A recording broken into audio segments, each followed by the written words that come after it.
in no way, shape, or form you can make the comparison of how much you used to make working for someone else versus working for yourself, because there's no comparison. First of all, you're never going to make the same amount of money for the amount of hours that you put in if you were working for someone else. If you were working for someone else, you will get paid way more than running your own business. If you lost, now you're found. So like, comment, share, and subscribe right now. Cause I'm your plug, and I'm about to put you on to Adrian's Cooking and Food Review, baby. He'll give you the recipes. He'll have you down on one knee over his food. Adrian's Cooking and Food Review. He'll give you the recipes. He'll have you down on one knee. Oh, baby. Adrian's Cooking and Food Review, baby. You know how to use those spices too, baby. You ever had real Jamaican food? Some oxtails? You have? From where? California? Napa Valley? Child, please. He'll give you the recipes. He'll have you down on one knee over his food. Adrian's Cooking and Food Review. He'll give you the recipes. He'll have you down on one knee. Oh, baby. Adrian's Cooking and Food Review, baby.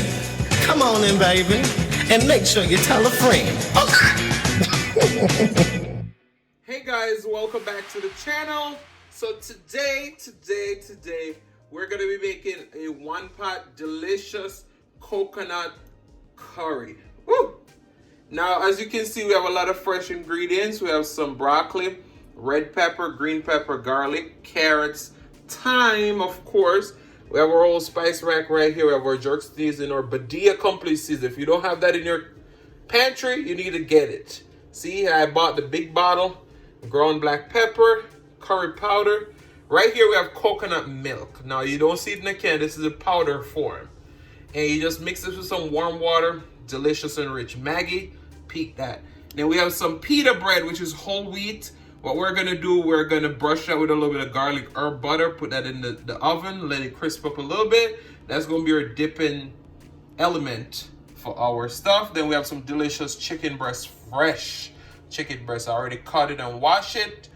We're gonna go ahead and season this up, so I'll see you guys in just a moment. We're also gonna add some potatoes to this. So it's gonna be a hearty, delicious, nutritious meal. All right, so we're gonna season our chicken. We're gonna leave the curry for when we're sauteing our vegetables. We have some Cajun seasoning. We're gonna go ahead and add some to that. And everything we do to taste. So I literally eyeball most things that I'm doing. We're gonna go in with some black pepper. All right. And we're going to go in with some Badia complete seasoning. This is delicious. You have a lot of fresh herbs and stuff. And we're going to go in with a little bit of ground jerk seasoning. Just a little bit, because we don't want it to change the color of our curry. Some garlic powder. Some onion powder. And we're just going to get in there and rub everything up. We're gonna let this sit for about 30 minutes and we'll see you over at the stove. All right, so we have 2 tablespoons of canola oil in our pot. We're gonna add about a tablespoon of curry powder. And what we wanna do, we just wanna circulate this curry powder into our oil. This is on medium heat. We're gonna add in our onions. All right, we're gonna add in some garlic.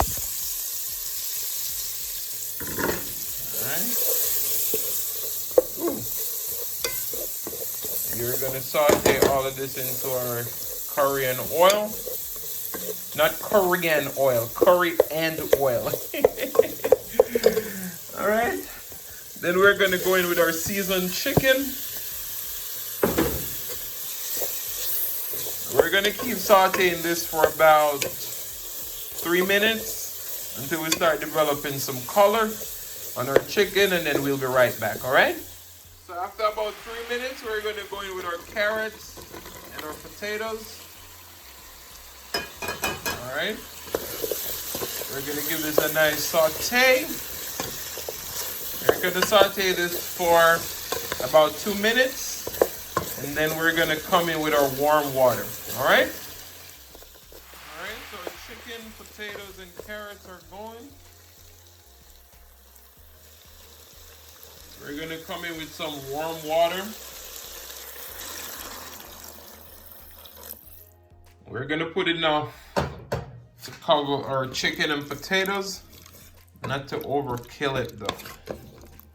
All right, we're gonna put a lid on this. We're gonna let it simmer for about 7 minutes. Then our potato is gonna be nice and tender. And then we're gonna come back and add in our broccoli and peppers and thyme and coconut milk and just let this simmer down, all right? So I'll see you guys in just a few. All right, so we're gonna move this up closer. What we did was we made this delicious dough with just a little bit of salt, a little bit of flour, and a little bit of water, and we knead it into this delicious dough. So what we are making is what we call spinners in Jamaica.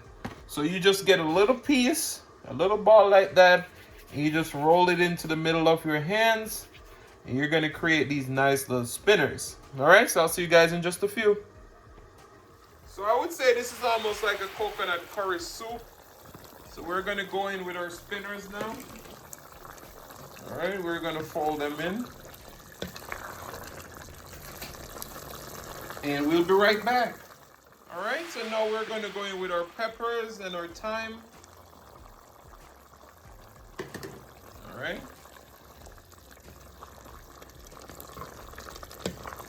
I'm gonna fold all of this in. We're just gonna add just a little bit more water, which is warm water. All right. We're gonna let this boil for about 2 minutes, and then we're gonna come and put in our coconut milk and season our pot and let this just simmer for a few minutes, all right? All right, so we're gonna go in with our coconut milk now. And all we did was we added our coconut packet with some warm water. And that's how you make your coconut milk. We're gonna add in a piece of habanero. We still have our broccoli to add in, but we wanna add in the broccoli once all of this start to reduce, because we don't wanna overcook our broccoli. All right, so I'll see you guys in just a few. All right, so we have our bread right there, which is our pita bread.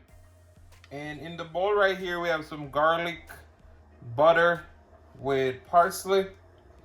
What we're gonna do, we're gonna just brush the top of these liberally. We wanna get that flavor in. And these are whole wheat pita. All right. So we brush them liberal, then we're gonna stick them in the oven at 350 until the butter just soak in and we get a nice brown on the top. All right. And our coconut curry 1-pot meal, we can call it coconut curry chicken soup, whatever you want to call it, but it's gonna be delicious. So I'll see you guys in just a few. All right, so we're gonna add in our broccoli now. See that coconut milk just seeping into that. We're gonna finally season our pot. We're gonna go in with some salt. We're gonna go in with some more Badia complete seasoning. And last but not least, we're gonna go in with a little bit of our ground jerk seasoning. Now, you know that ground jerk seasoning, it does have like allspice seeds and everything like that. So this part, you just wanna season the taste. We're gonna simmer this now for another 5 minutes. And it's gonna be nice and delicious. Can you see that? All right, guys, I'll see you in just a few. All right, so our coconut curry chicken 1-pot meal is done. Just look how rich and luscious that looks and hearty. All right, we're gonna go ahead and dish out some. Our bread is ready. So I'll see you guys in the mukbang. Hey guys, welcome back to the channel. So today I'm super excited. We made a one-pot meal. This is what we're gonna be calling a coconut curry chicken one-pot meal, or for better terms, a coconut curry chicken soup. Oh my goodness, guys, I'm so excited. Let's get into this prayer. And we're doing a part 2 on my whole journey in business and all those stuff. All right, so let's get into this. Most righteous and eternal Father, as we come before your presence, we hope that you bless this food, bless the hands that prepare it, let it be of nourishment to my body. In Jesus' name I pray, amen, amen. All right, so, you know we need to get a thumbnail in. So, we're gonna slant our bowl like this. And we're gonna get our thumbnail.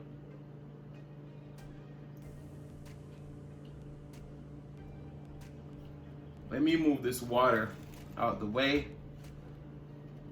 so we can get.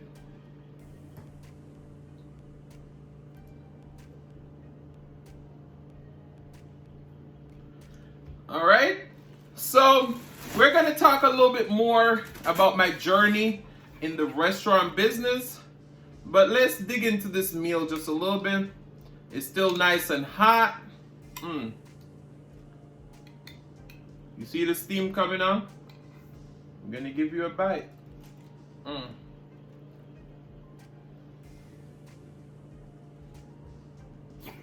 Mmm. Mmm. Mmm. Mmm. Mmm. Mmm. That is hot. And I didn't bring any paper towels here. They pour toast in there or pita bread. Mmm. Mmm. Mmm. Mmm.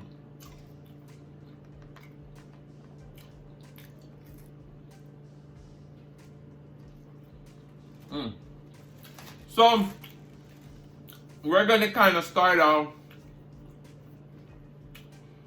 where we left off the other conversation. So I've been living in the US for the last 7 years. And, you know, I've worked in several restaurants and stuff like that. And, you know, I've always enjoyed business. And then I learned how to cook. So my dad always wanted a restaurant. So me and him started up the restaurant. But a funny story is that we just saw this building open up, and we always wanted a restaurant, and we decided to take the building. So it was 30 days not knowing we would have a restaurant to opening up a restaurant. Now, I thought that you were going to say, that's crazy.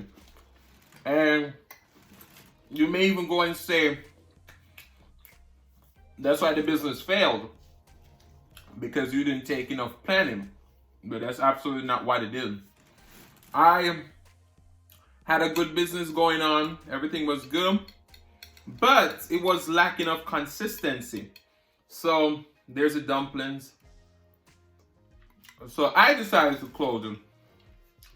But you know what's so interesting though? Is that I've learned so many things doing this restaurant. My mom is actually one of my biggest inspirations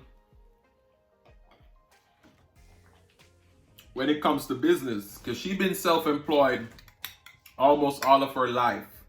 And at an early age, she taught me certain things in the business world. She was like, listen, Adrian, if you're gonna sell something and you ain't gonna make no profit, makes no sense you sell it, because you're not working for the manufacturer. And those were some valuable lessons that I've learned from my mom. So when I opened up my restaurant, she was there. God worked it out that she was here right at the same time, because at that time she was traveling as a visitor, a tourist. So, that's a piece of bone. So she was here right on time when I was opening up this restaurant. And she was she played an integral role in the success of that restaurant because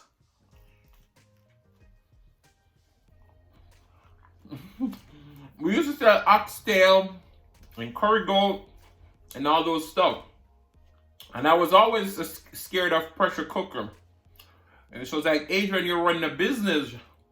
And if you don't have a pressure cooker, this is going to take you all day to prepare.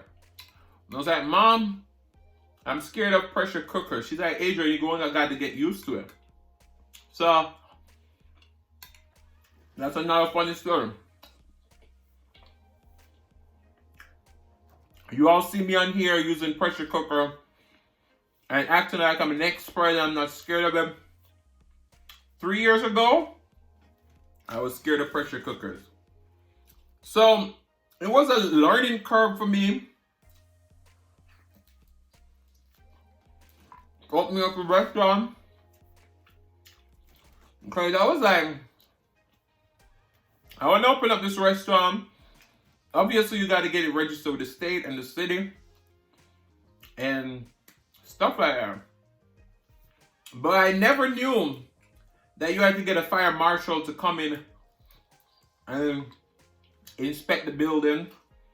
I also didn't know that you had zoning regulations as it relates to what the size of the sign can be and all those stuff. So, I learned all that during just opening up a business at the age of 24. And I had an amazing time operating a business, but it was a lot of hard work. And I say this to say that if you ever decide to open up a business, make sure that you're 100% ready. Make sure you're able to devote a lot of time to that. And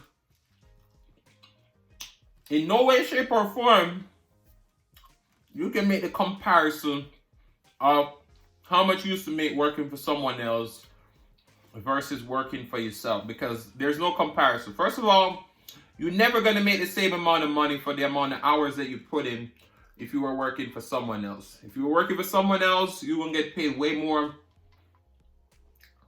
than running your own business in the first stages. Now, after the business has really developed, maybe 10, 20 years later, you'll be able to sit comfortably and making more money than you would make for someone else. But in the beginning stages, you got to be ready. Because I remember several times I'd be in my restaurant until 2 a.m. in the morning, and I had to be back up at 7 going back down there to get ready for the next day. And my restaurant was successful for the 2 years that I had it because I had devoted all my time. I had amazing people that was there to help me, because at the end of the day, if you have to pay everybody that walk through that restaurant that works for you, you ain't gonna make no money in the developing stage. My mom was there helping me out. I had brother, sister, I had friends. All these amazing people just came through and they're like, Adrian, you're doing amazing at this age. We're gonna help you out. And, you know, I'll never forget that, because without those people, I wouldn't have been profitable. And it's just such a hard thing to run your own business, because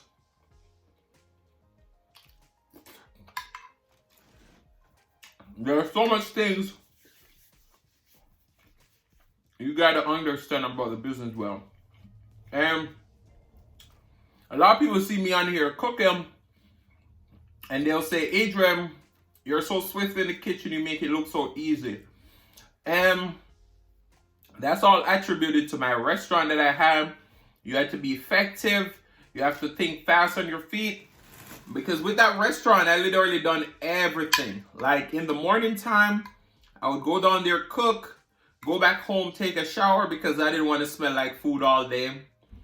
And I went back, opened up the restaurant. I was serving the people because it was a small restaurant. It was like a diner style restaurant with 8 stools around it.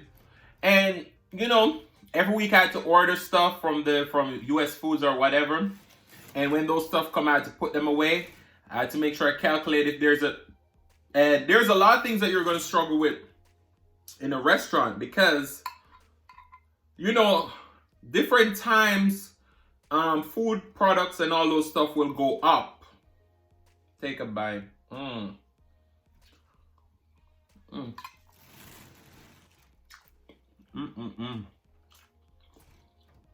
At different times, some food items are going to constantly raise, and you can't increase the cost of what you sell it for. That's a big struggle that you're going to have. And the reason why I say that, after periods and periods of time when you keep increasing, then obviously you will have to start to increase your prices. But you got to look at it this way. It's easier for me to lose a couple dollars by selling for the same price than to constantly print new menus. Printing is expensive. So they have a popular saying in Jamaica, there's a 6 of one and a half dozen of the other, which 6, half dozen, same thing. So, you know, and you're going to lose people like that when you constantly raise your price. So there's so much that goes into it. But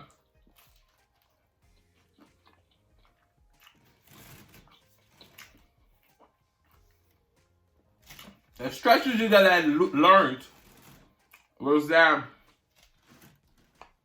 there's sometimes when these suppliers will have sales on certain things. And if you're running a business, you're going to have a freezer, right? If you have the space, you try and catch those sale prices so that when the time comes for it to increase, you don't catch that increase. I remember selling chicken wings, and you could get a case of chicken wings for $88 for the case during the off season. But once it hits Super Bowl season, football season, wings go sky high. So what I used to do is I stack up on the wings closer to when I know it's going to start hit Super Bowl season, so I get the cheaper price. And then another thing you can do is that you can also, let's say you sell oxtail. You don't make as high profit on oxtail because it's already expensive. And if you sell it too expensive, people may not buy it. So you got to sell at a reasonable price. But then you have chicken, which is cheaper. You can always hike the price a little bit on chicken, so you make the balance between the chicken and the oxtail.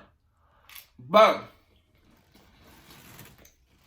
that's where a lot of business people go wrong, because they'll try to sell oxtail to make the same percentage of profit versus selling chicken. So if they make 100% profit on chicken, they want to make 100% profit on oxtail, which that's impossible. So those are a few tips that I have.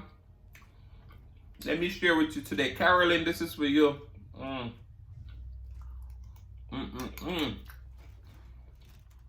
But yeah, there's so much to learn in the business world, and I can tell you, starting small is always the best option. Now, a funny story is, when I had my restaurant, there was these business-minded people from the DC area who had offered for me to invest with them. Like, not invest with them, but they would invest in a business with me, and I would work and all those stuff. And thinking about it, I was like, Adrian, you're so talented. Not to toot my own horn, but I'm like, Adrian, you're so talented. So why would you go into a situation where these person's going to finance the business? Obviously, they might get even 50 to 60 to 70% of the business. Meanwhile, you probably could borrow a loan and do it on your own. But one thing that business world taught me is that as much as I want to own my own restaurant again, I know that I don't want to be there every day cooking. Because it's so much work and you have no time for yourself.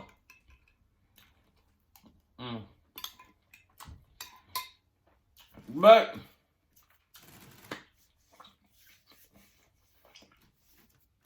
if you guys want to hear more about my journey, let me know. I'll make a part 3. Because I gave you a backstory of how I started at a young age. Now I gave you a little more backstory about the restaurant itself. So just let me know. Look at that bread. But this video is getting super long. So I think I'm going to cut it right here. I'll let you see that coconut curry soup again. Looks delicious. Look at that. It's very filling.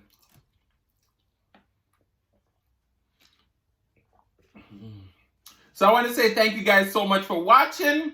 If you like the content, you've been here before, you still haven't subscribed, go ahead and hit that subscribe button. Turn on your notification bell so that you don't miss a brand new upload. And as I always say, share with your friends, share with your family, share with everyone that's willing to listen. Don't be selfish because they want to be a part of this fun and personality. I want to say thank you guys so much for watching. And don't click out the video just yet. Be serenaded by one and only Stylist Mukbang. Guys, I'll see you later.